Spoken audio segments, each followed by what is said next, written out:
Yan ang panglalagay ko sa puchero. Ang dami. Lagyan ko pa siya ng broccoli. Ayan. Meron pang malunggay. Galing sa garden. Yan guys. Oh. May malunggay na akong matitikman ngayon. Ayan ang dahon ng malunggay ko. Ang cute-cute niya.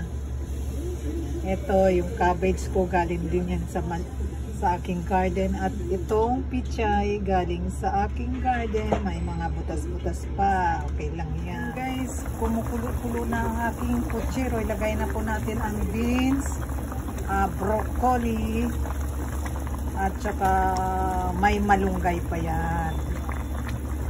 Yan. Ilagay ko na po yung broccoli at saka bagu beans. Kulo. After ng kulo, ilalagay po natin ang cabbage at saka pichay. Ay, very healthy guys. Yan ang kailangan ng katawan. Masustansyang pagkain. Hindi pala, yung saging lang ang binili. Ito, ilagay na po natin yung cabbage. Ayan guys, cabbage. Very healthy. Ayan. Matamis ang cabbage dito. Ilagay na rin natin ang 3 pirasong pichay galing sa aking garden. Ayan guys. Pana natin ng kunti. At ready na ang kanyang ayan. Very healthy. Ayan guys.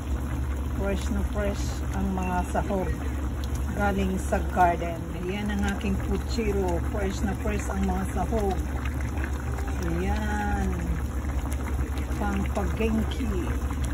Ating puchero, titikman na po natin. Ito muna si bagu beans. Ang sarap guys. Yan.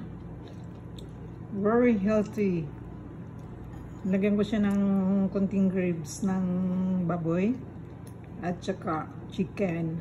Minix ko. Kunti lang guys. Puro talaga siya gulay. Ay, kain na po tayo.